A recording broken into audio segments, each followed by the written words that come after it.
For most people, it's hard to imagine what WNBA star Brittney Griner is experiencing as an American detained in a foreign country. But Jeff Harper isn't most people. I just think if more people knew my story and what we went through in general, then they would get a better understanding of what Brittney may be experiencing while she's in Russia. In January 2020, Harper, a former college basketball player at Iowa Wesleyan University, traveled to China to compete in a series of games.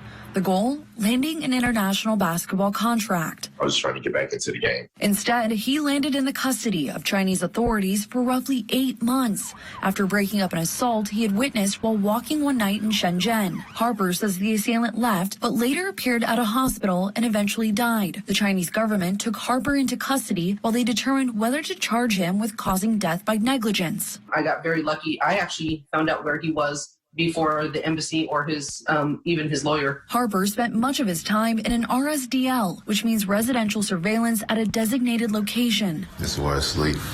Covers of brown hasn't been washed since I've been here 6 months. Inside this concrete room with a mattress on the floor and a single window with bars on it, Harper would wait for Chinese authorities to reach a decision. There was about 8 weeks that I didn't hear from anyone. My lawyer didn't get a chance to talk to Victoria, anything like that. So I actually thought everyone forgot about me. As for Brittney Griner, her Russian lawyers regularly meet with the WNBA star, and the U.S. State Department says a consulate officer has visited her. NPR reported she shares a cell with 2 other women who are also facing drug charges. A few weeks ago, Griner's wife posted on Instagram, writing, "I miss your voice. I miss your presence." Harper's fiancée, Victoria Villarreal, was eventually able to speak with him once the Chinese authorities began granting him occasional access to his phone to call home. We never knew when it would be. Sometimes he would call me at 4 o'clock in the morning, my time, 1 o'clock in the morning, 6 p.m. On the outside, Villarreal says she scrambled to learn as much as she could about Chinese law and any avenues that could bring Harper home. I just worked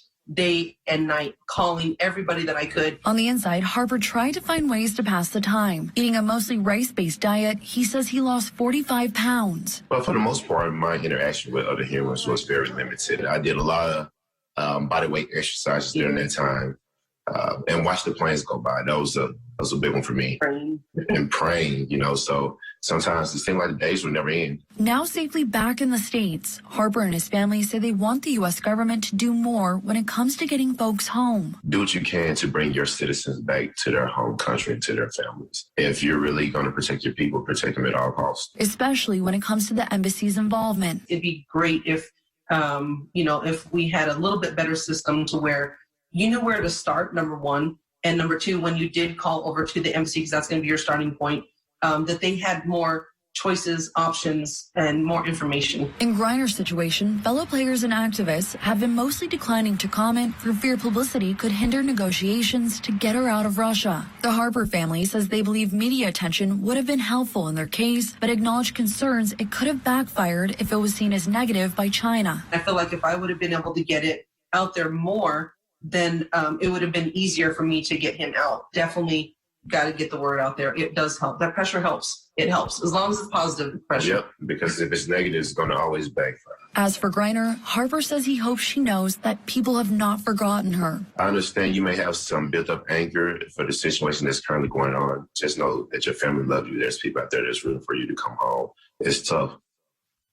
But tough people don't break. You got to stay mentally focused. They trying to break you mentally. You can't let that happen. If they see that they can do that, then they succeed. Do not let them win. And as for her family? Just keep fighting. Do not give up. Keep fighting. Don't give up no matter what. No matter what you hear or, what news you get. Meg Hilling, Newsy.